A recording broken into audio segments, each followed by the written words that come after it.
This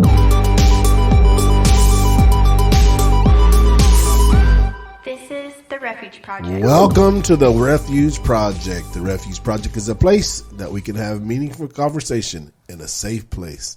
We are your hosts. I am Pastor David. We got James. Hey. And we got a special guest, our senior pastor, Pastor Mark. Howdy, folks. Here we go.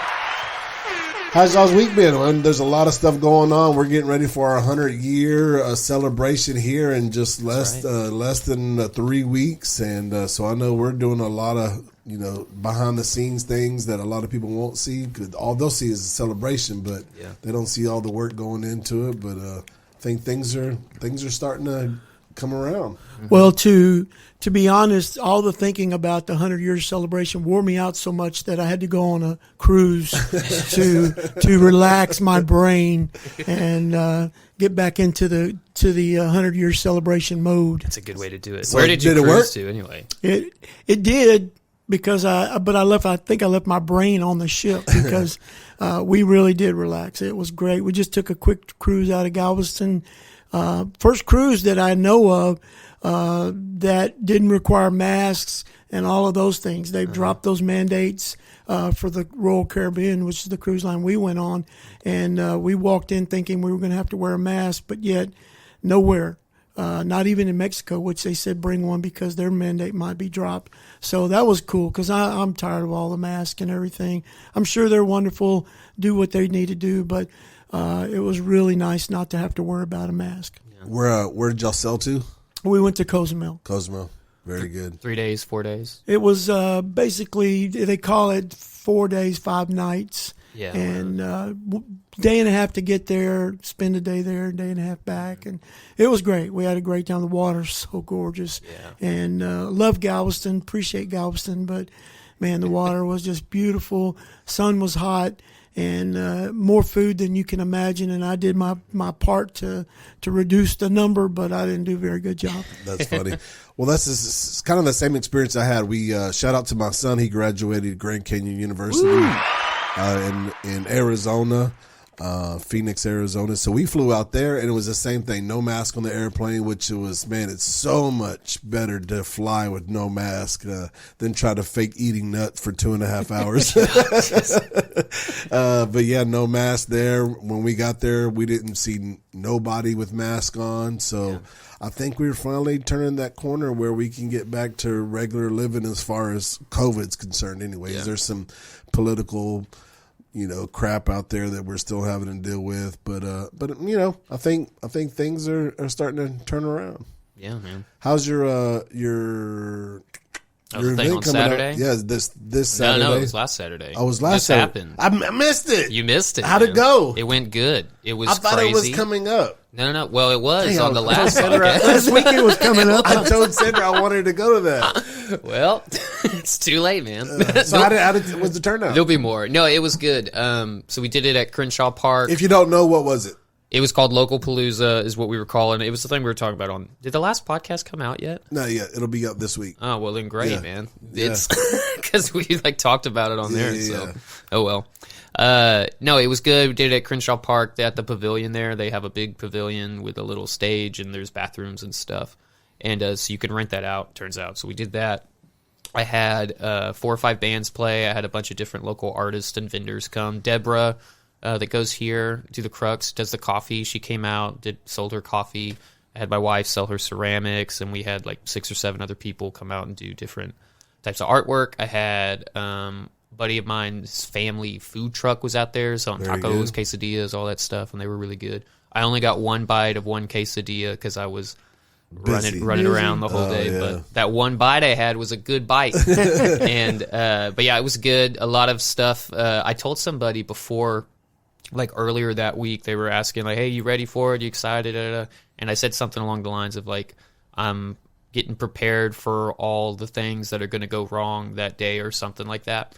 And they took it as me being really negative and pessimistic about it. And I was like, no, I'm not I don't mean it like that at all. Yeah. I'm just saying I've done things before. There's going to be a ton of stuff that doesn't go the way it's supposed to go, and I'm getting prepared. I'm trying to be prepared for as many of those things as possible. Which we definitely had our handful of those. The guy that was supposed to run sound for it, It was a friend of mine whose band was playing there. It was his buddy who runs sound at some other church or something. He was supposed to come and run it for the day. And so first I got there that day, and we're supposed to get there at 11 to get stuff set up by 1. And the guy, I brought like half of the PA system, and then this other dude was bringing the PA and the soundboard and stuff for all the sound. And he's running late, and that's like the thing that we need to be on time the most because it takes all the time to set up. Yeah. So he ends up being there like 30 minutes late, and he only had half the stuff. He said, yeah, the guy we're waiting on, I don't know what's going on with him, but he's not coming right now. So, and we needed his car, so I'm going to have to go back and get the rest of it. So that was the whole thing. And then he finally gets all the stuff there, and I said, hey, when's your buddy doing sound going to get here? And he said, oh, yeah, he texted me last night. He's not going to be able to make it. And so it was supposed to be that guy was doing it, and I was just going to kind of help him out here and there, help with changeovers between bands and stuff like that.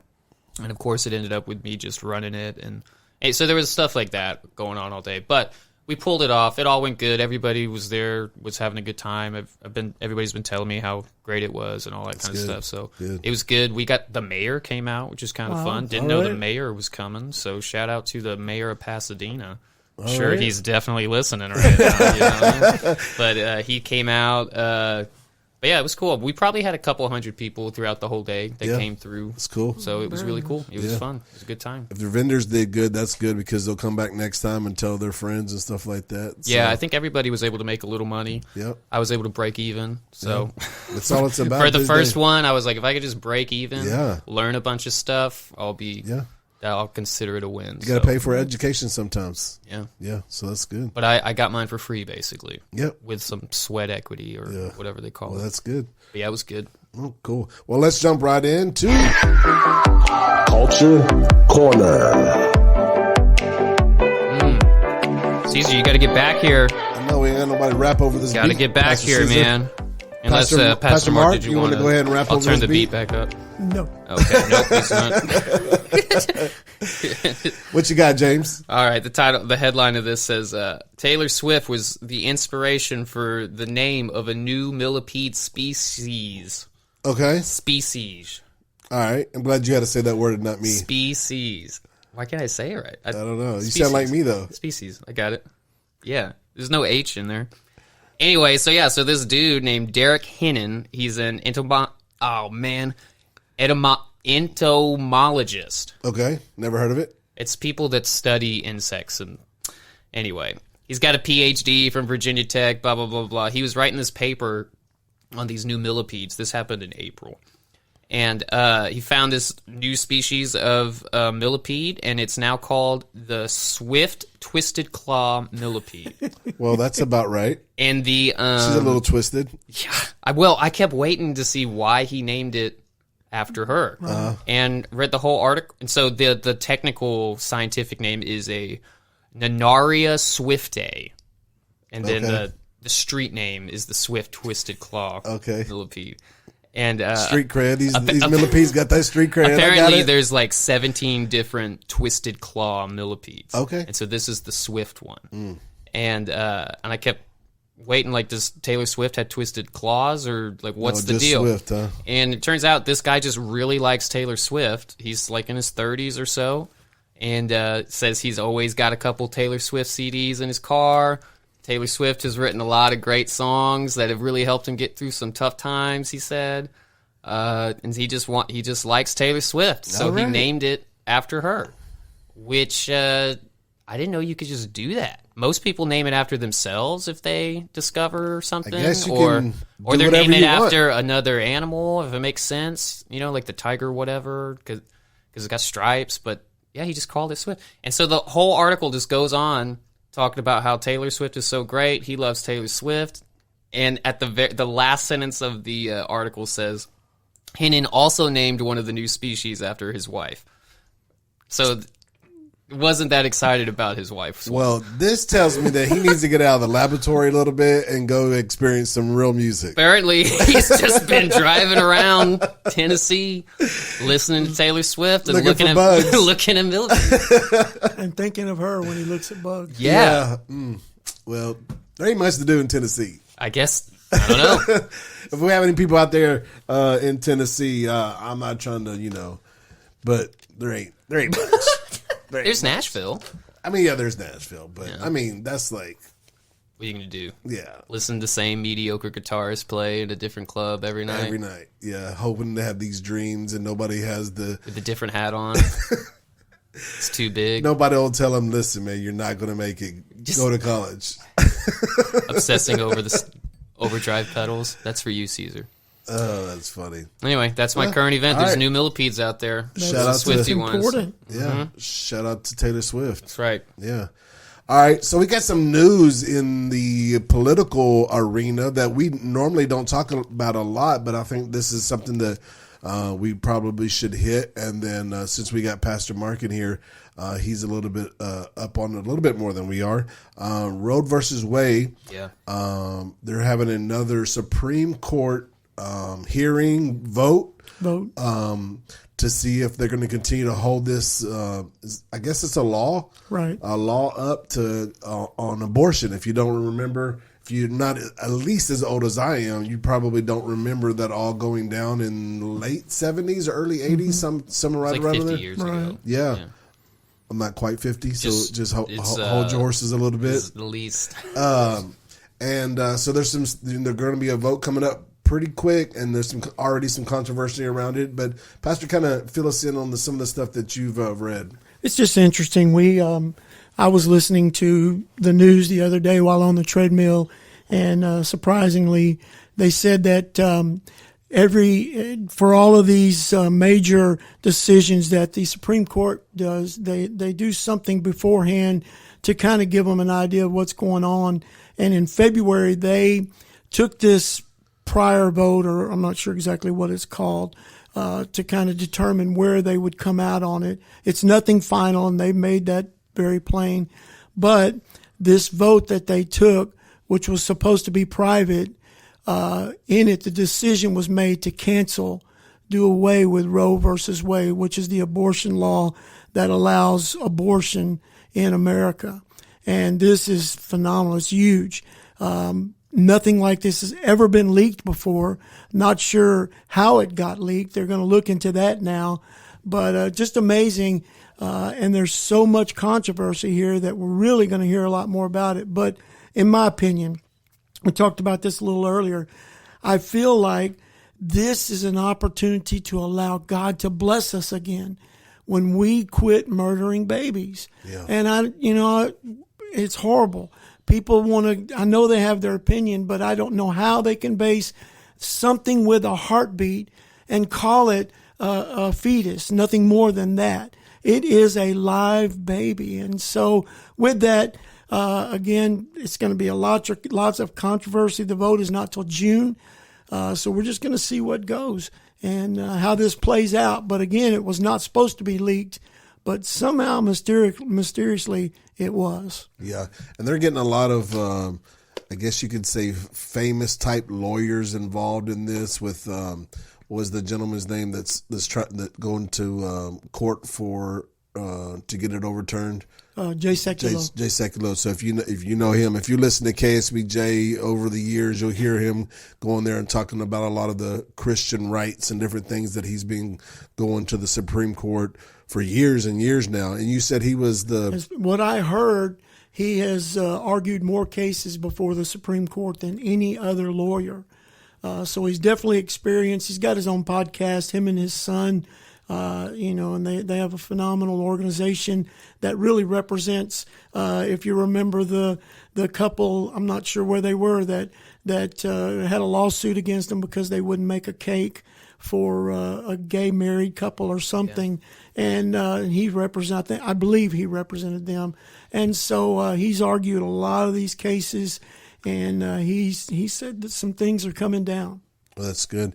And all of this is coming off the back several months ago, last year. A lot of the states in the United States are beginning to pass their own laws. Alabama, Texas, there's a few others that are saying that, like, we're not doing this no more. We're not doing these late term abortions. That's where they're trying to start with the late term abortions, and move into no abortions at all. Right. And so it's getting a lot of traction. A lot of people are supporting it. So now they're trying to go federally, because we're doing it at the state level now in several states, and now going federal with it to see if we can get this thing overturned. I think that's where most of the people really, the general public, want to leave it at the state level. Allow the states to make their own decisions. And when we say no abortions, and I'm not fully sure, but I know there are always those that would immediately say, wait a minute, when you have to choose between the life of the mom and the baby, what do you do? And so there's always those medical interventions that they're going to have loopholes through, but in general, just to use abortion for birth control, that's got to stop. Yeah. And it was getting real bad, where we're having abortions at, 9 months. We're having abortions, and, there was full-term abortions. And, there was a couple of reports out where the lady actually had the baby. They were keeping the baby comfortable until she made her decision. And that's, we're talking about murder at the highest level at that point, which we think as Christians, conception is murder. But when the baby's here, right. We're stepping on things. And I think that through President Trump, and I don't want to get a whole lot into political stuff, but through what we've seen with President Trump coming in, and everything that he went through with the, taking him to court and tried to get him out of office and all of those different things, we're really seeing America kind of leaning back towards some more conservative thoughts and understandings, because you see that the left is reaching so far left. It's really making a lot of those people that were in the past kind of left leaning, they're coming back to a conservative point of view now because of the way the world is. And it's really helping out the conservative party, the Republican Party, or whatever you want to call it, to get a lot of this stuff up to vote again. So I think really one thing too is it's not just the Republicans. There are many Democrats who are far leaning very far in their liberalism, and even though they're not changing party, they're still Democrats, but they're coming back more to a middle of the road thinking in that situation. But I would just say too, and I don't know how the podcast as far as faith and things. I know it is faith, but listen, we just have to also say, because we've used the word murder, and that's just truth, but it's horrible. And these ladies that have been talked into this, these ladies that have dealt with that, that is a regret that they carry with them. And I think it's our responsibility too to let them know that, look, God understands, and if you've been in that situation and now it's just hanging over your head, I want you to know that through a relationship with Jesus Christ, you are forgiven. That's right. You are forgiven. His mercy and grace is new every day.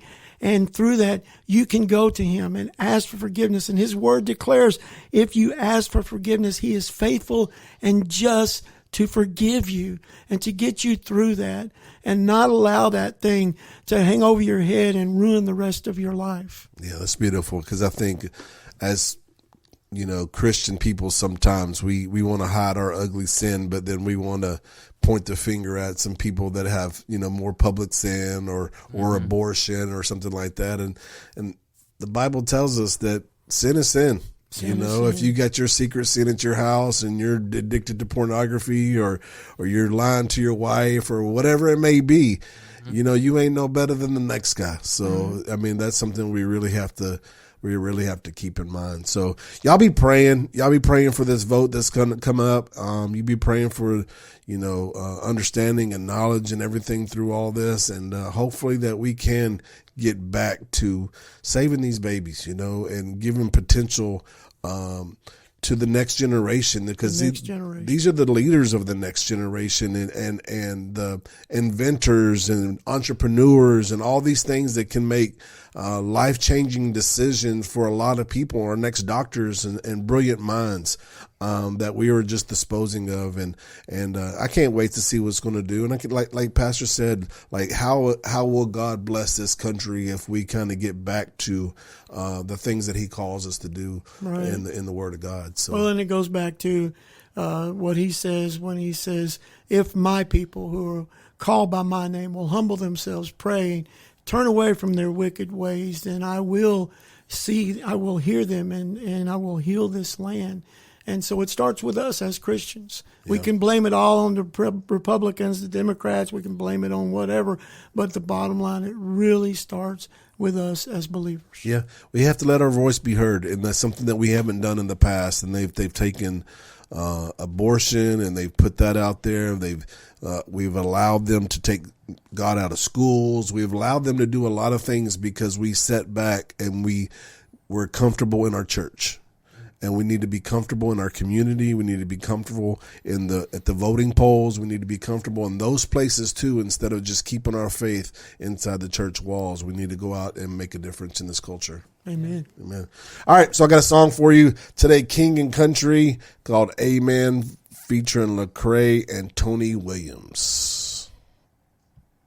All the people say,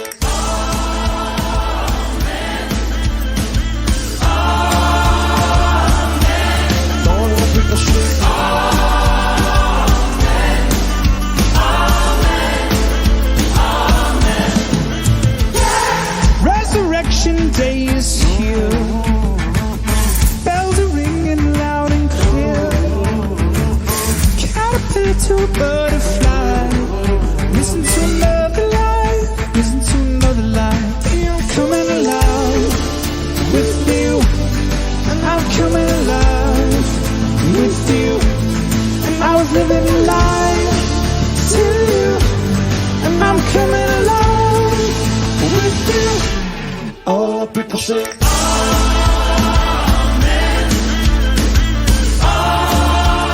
Amen. all the people say, Amen. Amen. Amen. From death to life. From dark to light. I'm singing out tonight. You're in my blood, my veins, in every word I pray. You gave it all for me, and I'll give it all for you. Oh, I'm in love with you, and overwhelmed by you. And if the world is listening, this is my confession. You are mine. Everything I had inside a year. Faith and hope, I lost a lot of tears. Spoke up about the things I saw outside. Turning back on me, you swore I'd die. Hunt abandoned, accused and stranded. It's nothing to me, but get it happen until it's show up. It start to blow up. The critics mumble, keep me humble. Oh my God, you gon' have to open up their eyes. I don't really think they see me, Lord. You gon' have to help them come alive. We've been trapped inside the devil's lair. I don't think that we can breathe the air. People wonder how we get about. I'ma go ahead and say a prayer.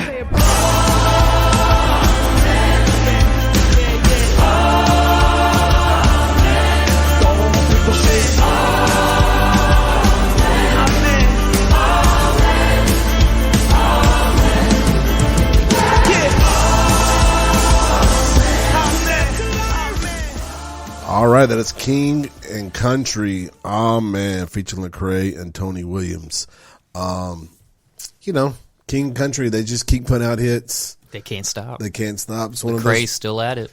And hey, if you want to, cross over cultures, you throw Lecrae or one of his guys from his record label in there. Mm-hmm. And but King and Country and Lecrae and them are like really good friends, so that's why you see them kind of popping up on each other's stuff. And yeah, that makes sense. Yeah, I seen an interview one time, and they were just like Lecrae's my favorite artist out right now. Mm-hmm. So they're doing some good stuff. So it amazes me, and I know I'm not in that circles anymore, but it seems like I'm always still hearing hits from Toby Mac. Oh, he's a hit killer. I mean, when I was youth pastor, we would go to Astroworld. This has been 20-something years ago. Yeah. We would go to Astroworld for concerts and see DC Talk and all of those guys and Toby Mac and them and even back then, he's still. I mean, that's got to be some kind of record or something because it isn't just a couple of big hits. Because I still listen to his stuff. Oh yeah, so. I think people like that are just super anointed, and and it's because they're anointing that they just continue to put out records like that, and God continues to use them through their faithfulness. Right. I think when you see a lot of people fall off, it's probably because they get out of that lane where God wants them, and their talent is not theirs. Their talent is God's, and as long as they're going to use it for God. God's going to continue to bless them. So definitely does for sure. Yeah. Well, last week we had Pastor Ron in here, and we kind of went through the history of Elim Church from way back 80, 90, 100 years ago, and he wrote a book and kind of just covered a lot of that stuff. Pastor, how long have you and your family been around here? We came in 1969. 1969. That was a good year. It was a real good year. Walked on the moon and came to Elim Church. So, and you were? I was 12. 12 years old. Okay. So you was like getting ready to go into the youth. Was there a youth program back then? Not much. Yeah. Not much. In fact, your uncle, Steve, was my Sunday school teacher. And he'd only been saved for a few years, but he was radical, man. So he was my Sunday school teacher, and just amazing to see those guys that were there. I look back at them, I thought they were all grown up, and they were 20. Yeah, they were 21, and I thought, man, these old guys, And so it's amazing to see how God has used that group of men that came through Elim at that time to impact lives. And still doing it today. Yeah. That's funny that you say that because when I was a youth, I looked at guys like you and Eric and Bobby, and I know you're a little bit older than those guys, but I thought, oh, those are the old guys, know? And so it's funny to see it now that really we're not that far apart in age, because y'all were young men doing ministry then. Right. Yeah. It's amazing. And that's one of the wonderful things about this church, to see through the generations. We talked a lot about this, and I know Pastor Ron's talked about it, but his family, his generational blessing in this church from his grandmother, his mother, him, his sons and daughters, his grandkids, his great-grandkids. And for me, I'm blessed now that it's been my mom and me and my kids and now my grandchildren. Yeah. And that's the what I long to see is that we continue the legacy of generational blessing through this church. And we have a lot. Dave, you've been here most of your life, and we've just been blessed to have a lot of family here. Yeah. I was asking Pastor Ron this morning if he could remember when my grandmother comes, and he said it was in the 50s sometime, and so it is. And then you see, when you talk about legacy, you see that through the years, especially in our music program. We could put together 5 different bands if we need to, in our 100-year celebration, there's going to be 3 different bands, 3 different nights. Yep. And it's just that legacy that was left, throughout the years of, I was just thinking about Pastor Ron bringing drums into the church, just kind of pushing the envelope. And we were talking the other day, and, I was, it's always the older generation not liking the current music or the current whatever. And I reminded Pastor Ron, I was just like, hey, remember, you brought drums in the church when nobody else wanted drums. Right. And that was a big deal. Yeah. And we got to remember, like, the older I get, I like the hymns, it just brings me back. It's that sentimental type stuff. Sure. But at the same time, when we talk about another 100 years or 200 years, we're singing hymns now. They'll be singing. They're going to be the equivalent to the our hymns that we sing. And so it's just a different generation, a different era.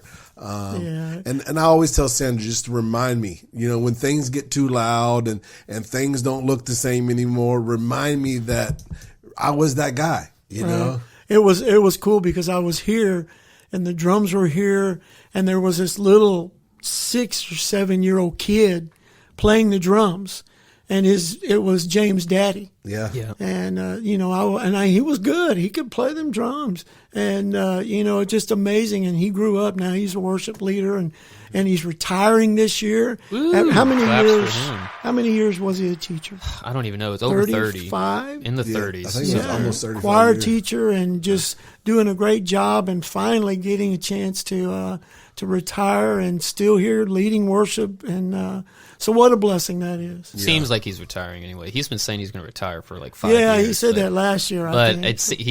it seems pretty legit this time. Yeah, so. I think he's just done with all the stuff that teachers have to deal with these days, and it's not just teaching anymore. You have to go through this whole political stuff just like everybody else, and they're putting different.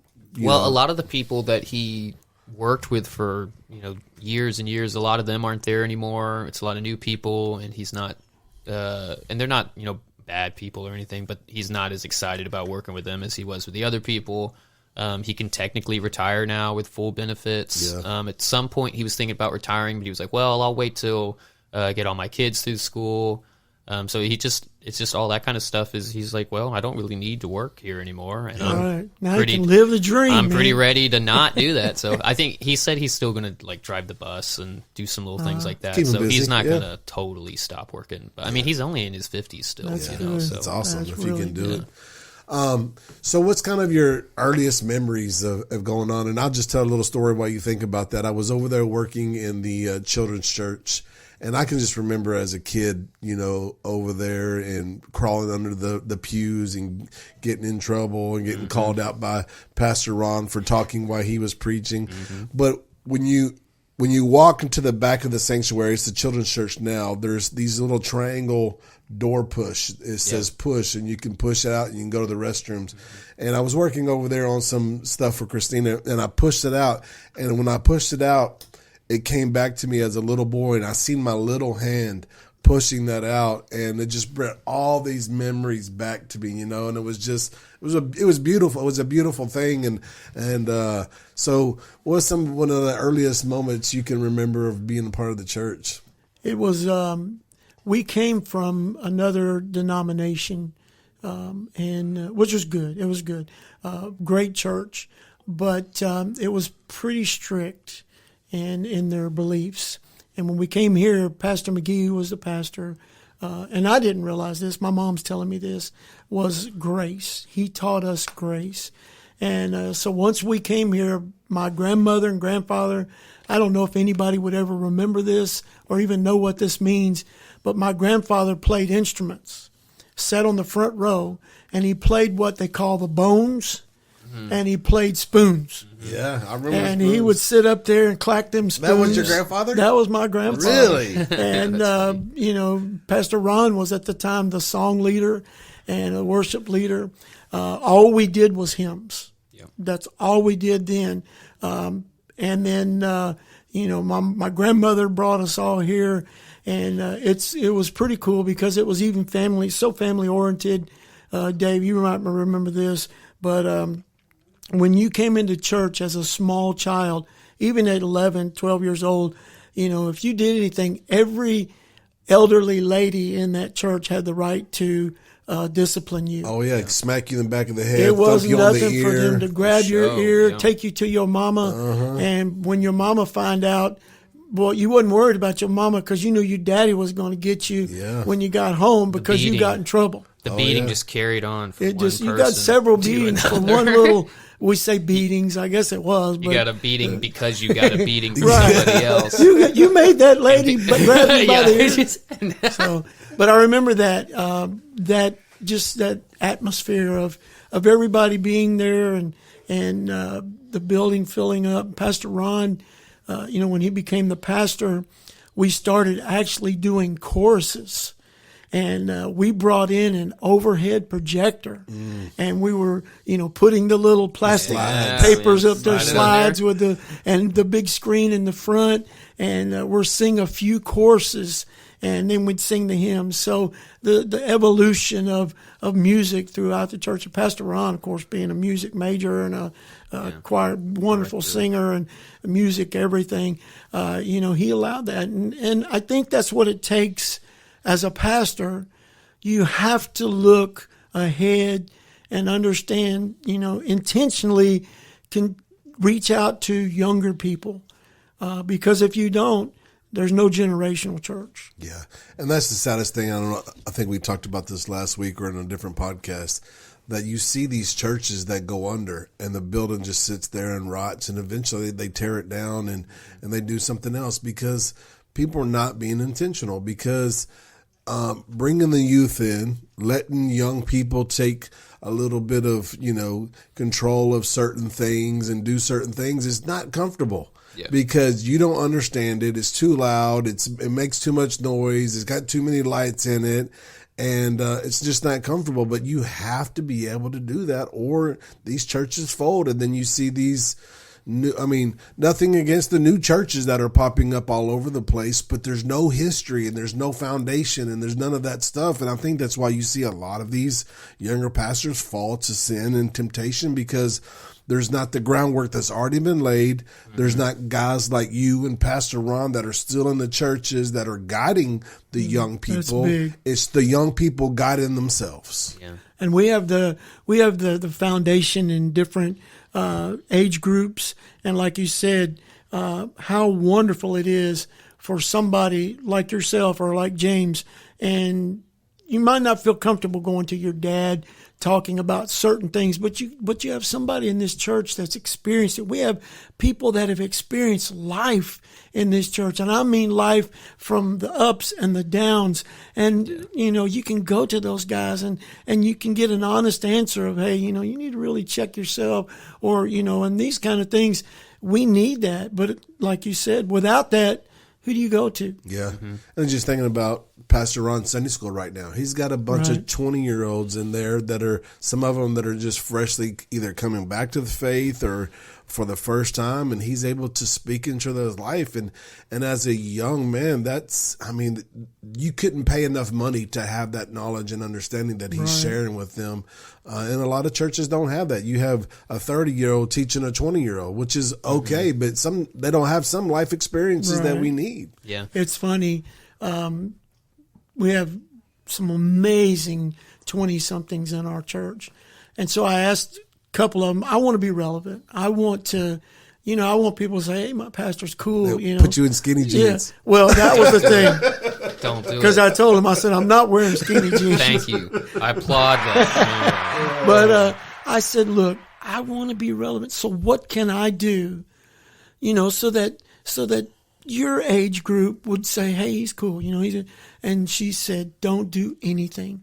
Be yourself. Yeah. That's what we want. Yeah. And it made me feel good that I don't have to try to put on airs and put on an act, because that's not me to wear skinny jeans for sure. Start wearing some hats. Get up and wear a muscle shirt for preaching. And, that's just not me. So I was really pleased to hear that this generation we're talking about, they just want truth. Yeah.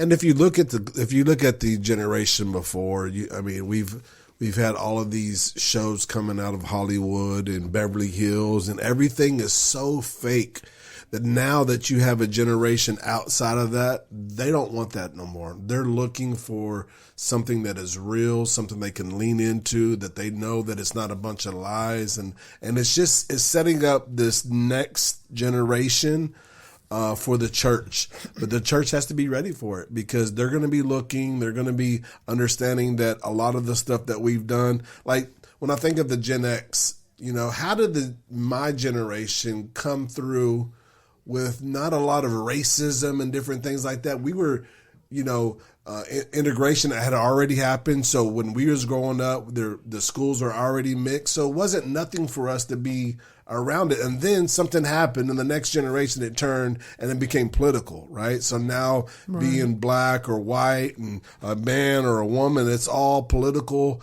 So the next generation they're going to be tired of that. And they're going to be really ready to lean into something that's real, organic. So the church has to be ready to give them just that. Yeah. I think so. Speaking of stories, okay, so I told a story on the podcast a few episodes ago about the guy that came in with the Mickey Mouse ears. Do you remember that? And maybe the shoulder pads or something. Do you remember what was going on with that? I do. In fact, Blance and I we were going down the road the other day. That guy drove a motorcycle. Yes. And so he literally would put on a helmet, but not a motorcycle helmet. He put on a football helmet. And he had full shoulder pads, football shoulder pads, and everything was painted orange. And his motorcycle was painted orange. And he drove his motorcycle. And he would come in church, and he would have his helmet and his shoulder pads still on. Today, you would see people shuffling and doing, but we just kind of accepted it as normal. That just shows you the kind of people that were here. If that Hey, was we just got another butt in the seat, man. Yeah, we were yeah. excited. when you're trying to build a church, they'll take anybody. Well, I mean, is it that crazy if he's on a motorcycle? I mean, would shoulder pads and a helmet be better than just wearing a leather jacket? Oh, no Or, doubt. you know, like it's probably what he was probably trying to be safe, He was right? trying to be safe. And painting everything orange so you can see them. Well, he didn't want to look silly with them not matching or something. Come on. I just remember that from being a kid, but I just didn't know what that was about or anything. He was just like a that. really safe guy. Yeah, I guess so.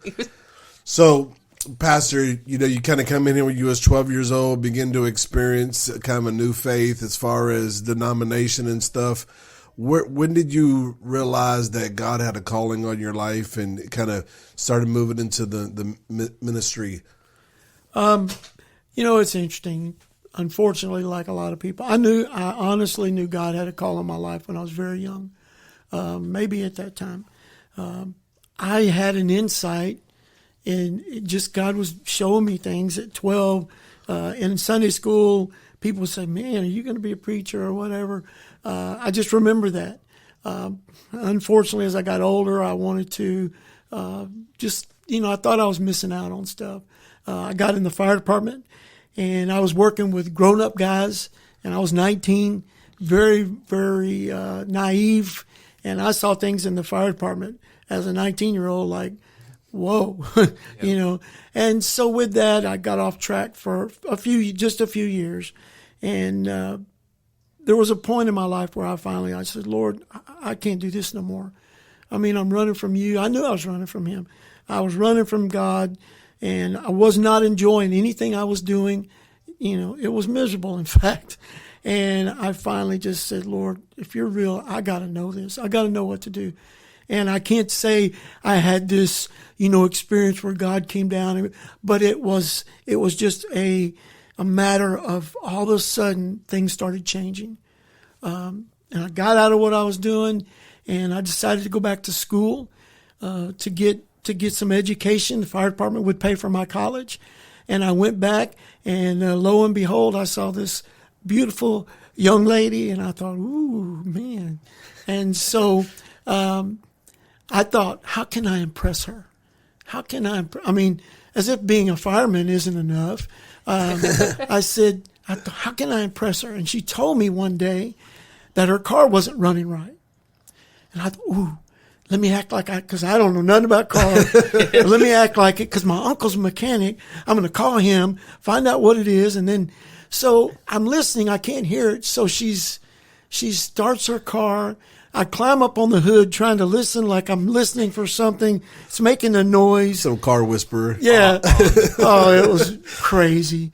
And she's watching me, and I'm thinking, okay. And when I got there, I said, well, you know what? I need to drive around. So we drove around.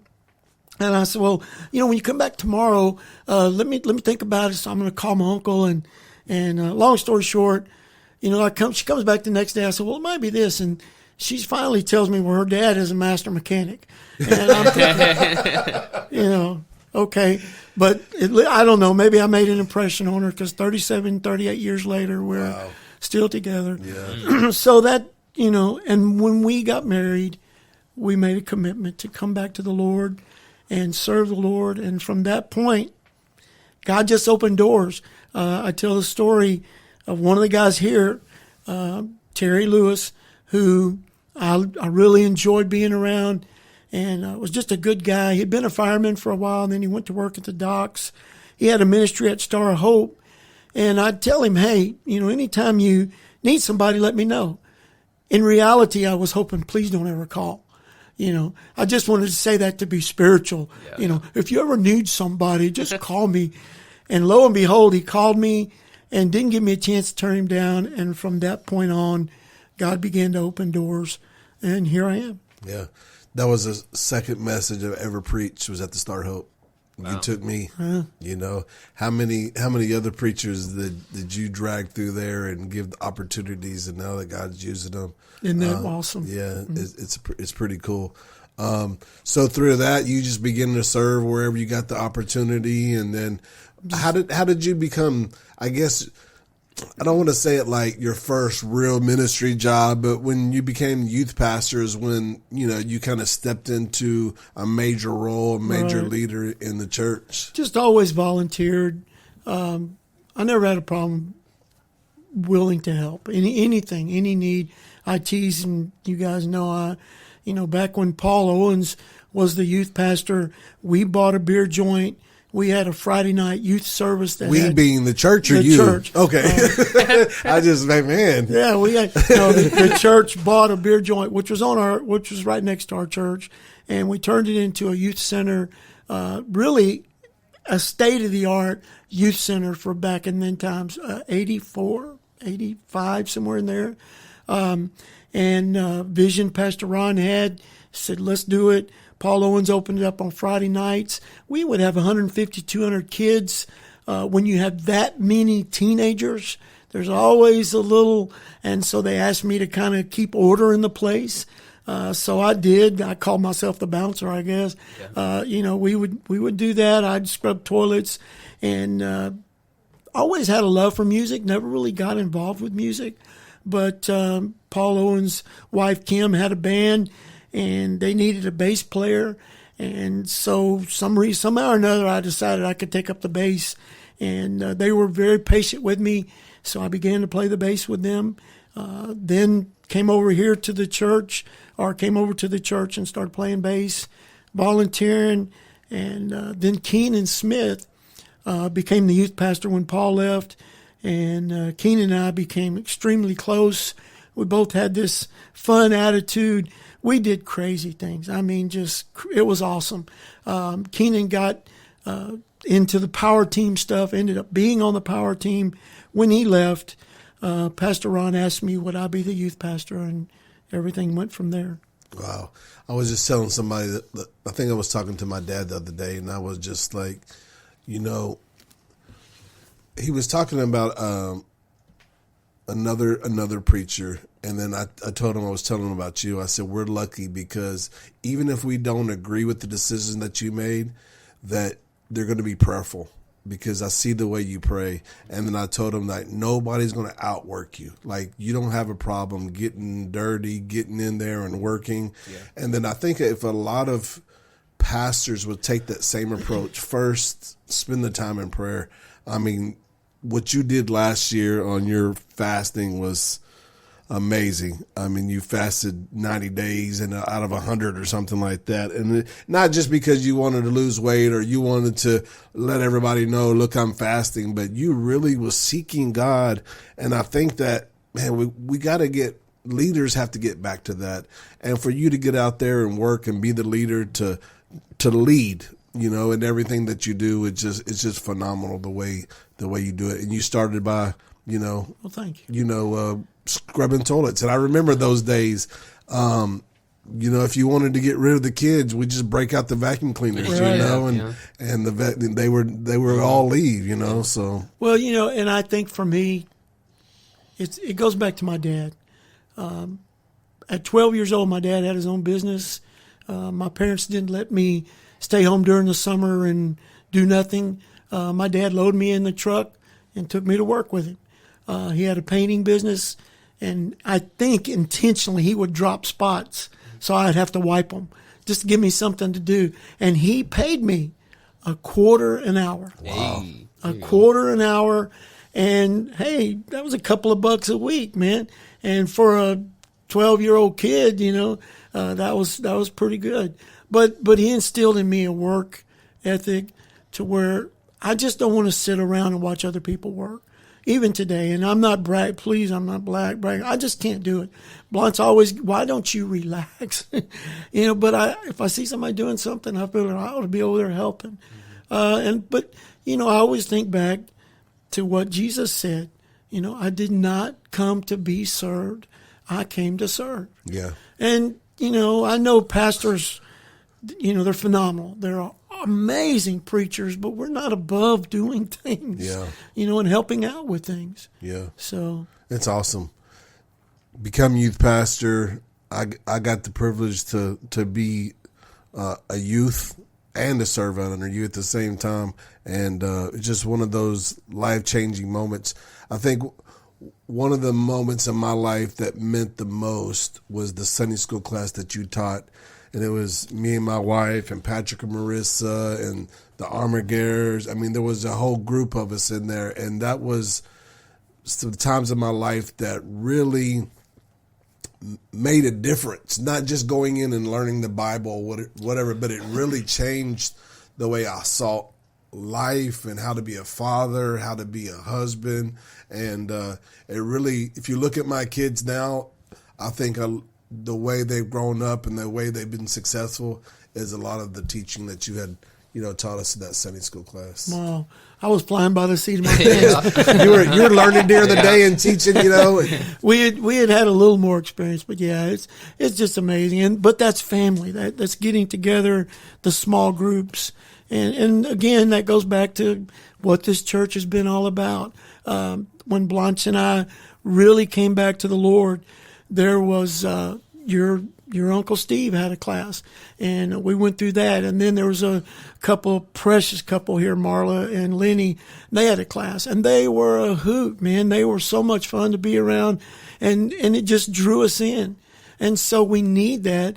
But I think those are the things that have caused this church to last 100 years. Even though it wasn't the big groups, it was the small groups that really got together. And together we made up the church. Yeah, and that was before the small groups. Sunday school class is a small group, and a lot of churches have gone away from the Sunday school because they're doing small groups. And I think we do a pretty good job at this church. We still have the Sunday schools. We have 9 Sunday school classes or something like that, and then we have small groups. If you look at our calendar, we got ladies groups and men's groups and young men's groups and bicycle groups, just everything you can think of. We have small groups that are going on. Our calendar is so full of, they're not, we don't call them small groups, but that's exactly what they are. That's what we call them ministries at our church because we kind of use some of the older language that we've 100 years ago, but it's exactly what it is. And that's how we have those young people that are still coming, because they have those people they have James that's been here all of his life that they can lean in on and stuff like that.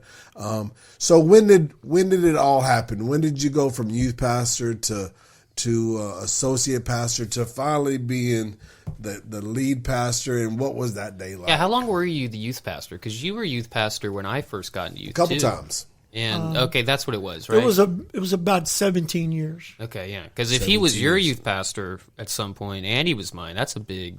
It was, and youth. One of the things that I always heard was, if you want to be young, hang around young people. Yeah, and it's true, because once I quit hanging around young people, I got old real quick. But no, it was good. I love being youth pastor.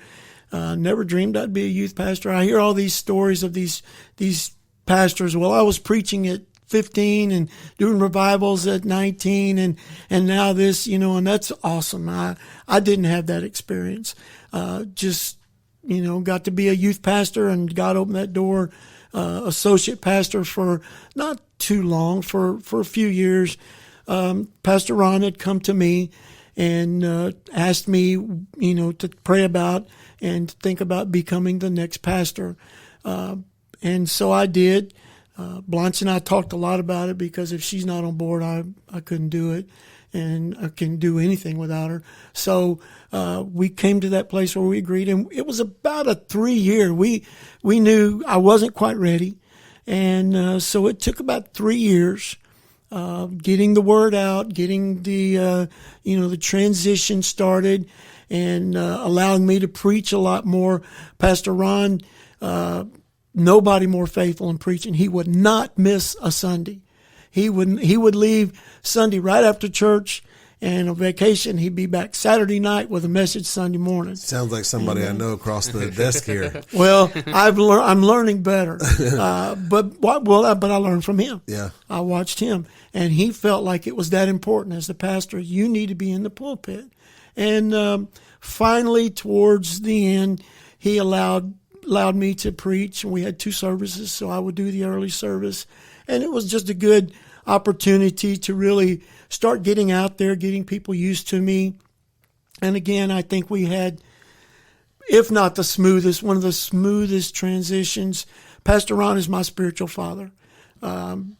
Everything that anything really that I do, you can always find his root, it rooted back to him. So, he was my spiritual father. So the transition went really good, and I think so. That was 9 years ago, and we're still going strong. And so it's just been an awesome adventure, and we can honestly say an adventure. One of the things that was real cool about the fire department is you go to work every day, literally not knowing what you're going to do that day. You may do nothing, or you may find yourself in all kinds of stuff.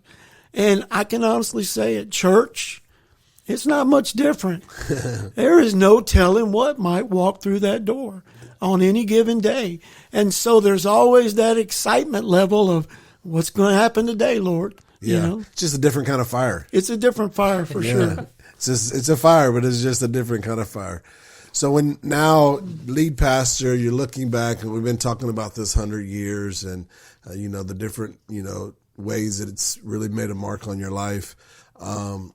And then the 9 years that you've been pastor, things have changed around here a little bit. You've had the vision for the young people, just as we talked about last week. Pastor Ron really had a passion for the youth and the children, and he was hiring youth pastors and children's pastors, right, which he never had before, and he understood the importance. And then now you come in and you're kind of turning some of that stuff over to some of the younger people. How do you see the next 100 years? Or you kind of like your hopes and, dreams about the next 100 years that we got going here? It's, I don't know.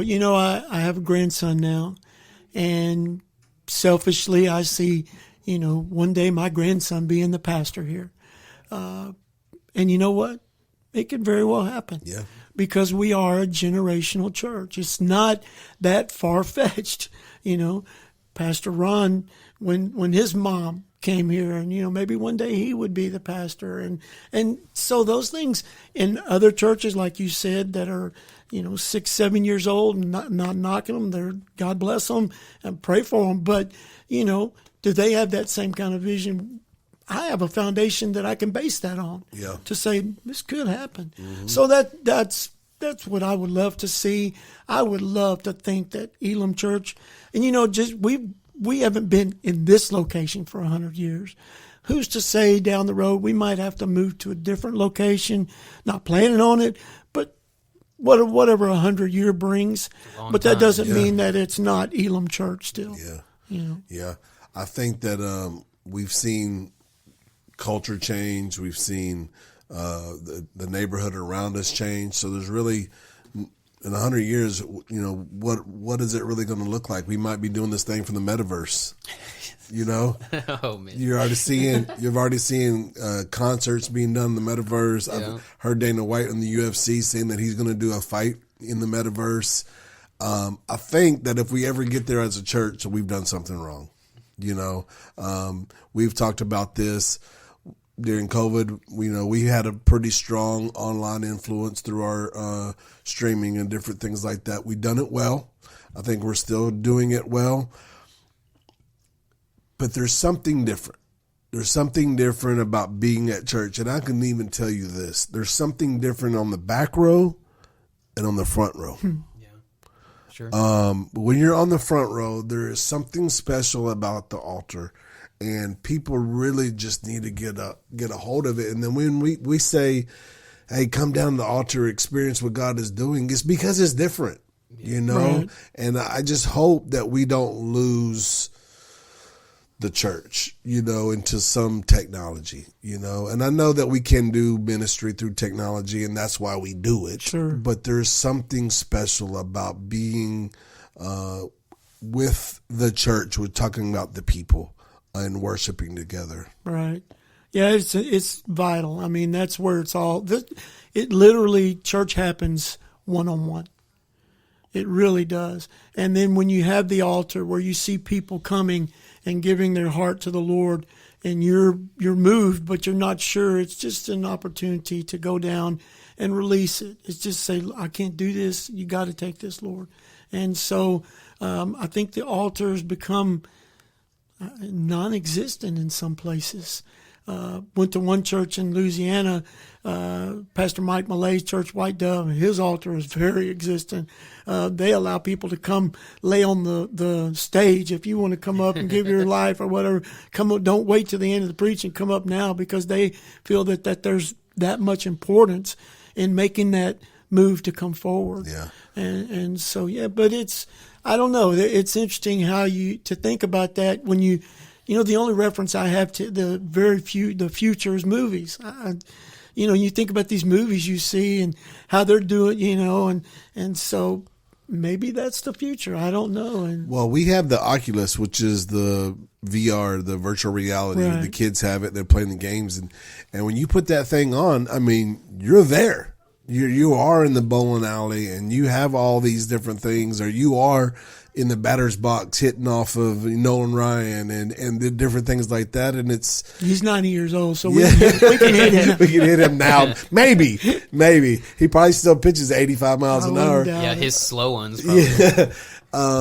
But I just hope we don't get there, because this past Sunday, I was just overwhelmed by the Holy Spirit this past, and I couldn't hardly speak, you know. Right. I just began to weep, and it was just not because, I have some things going on with my family and stuff, and some of the songs we were singing, the Lord was just ministering to me. But if I was on the back row, I don't know if that would have happened.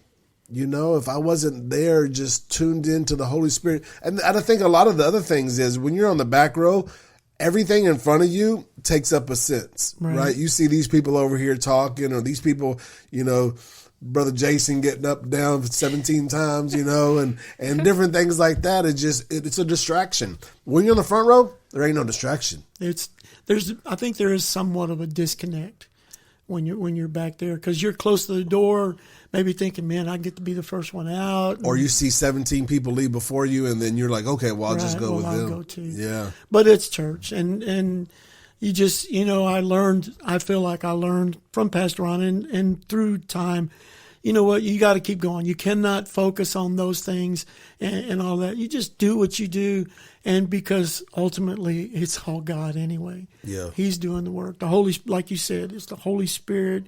You know, the musicians here are phenomenal. We have wonderful worship, and they're great. But really, it's the work of the Holy Spirit. Yeah. And all of that. So.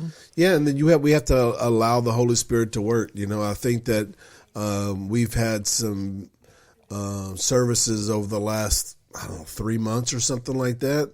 Yeah. That it would have been very easy for us to move on. Right. You know, but just allowing that extra 30 seconds for the Holy Spirit to do what he was going to do made the difference in the rest of the service. So it's hard to balance sometimes, because really you have people that do have plans, and we have fast lives and things that are going on. Me and Sandra were talking, and we're like not free another weekend to like 6 or 7 weekends from now. So, right. And you know, as leaders in the church, and you have to value that. Yes, we have to value that. You have to value that, because they're giving their time. Yes, their time constraint is very limited, but they're here. And we can't get so caught up that if you don't allow 5 hours, then you're not even a Christian. Yeah. You know, we got to get past that. God can move in the twinkling of an eye. So, we just leave it at that. That becomes bondage if you do stuff like that. So the next year and the next 2 years, what would you like to see Elim accomplish? I don't know. I've got a couple of things in mind. We've talked about the children's church, moving the children's church over here. Now that COVID is over, as far as I'm concerned, of course, that's me. I would like to start focusing back on that. We're definitely wanting to open the new campuses. We have some young men here that are ready. I believe God is called to minister. So who knows where that's going to go. We know other churches have several campuses. It's not a pride thing. It's just another opportunity to get out there and reach other people. And so we'll see where God leads with that. Yeah, I'm excited to see, we're celebrating this 100 years, but really we're looking back at 100 years. But really what it does is just opens the door for the next 100 to move forward. And I think that's something that you've been talking about for a couple of years, is moving forward and not standing still and continuing to push the envelope and push the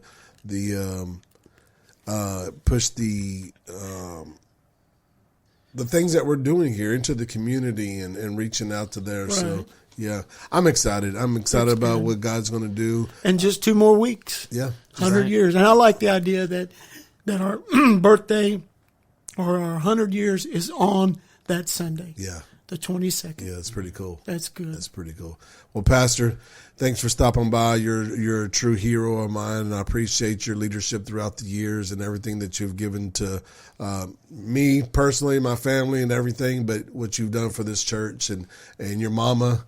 And everything that she's been. We didn't even talk about her, but if it wasn't for her, you wouldn't be here. I wouldn't be here. I mean, literally. Either way, yeah. But her faithfulness and everything. So thank you very much. It's a blessing. We've enjoyed serving under you. I'm so proud of you guys, and just hey, come out for our 100-year anniversary and let's celebrate. Yeah. All right. Well, we'll see you next time, and we love you. This is the Refuge Project.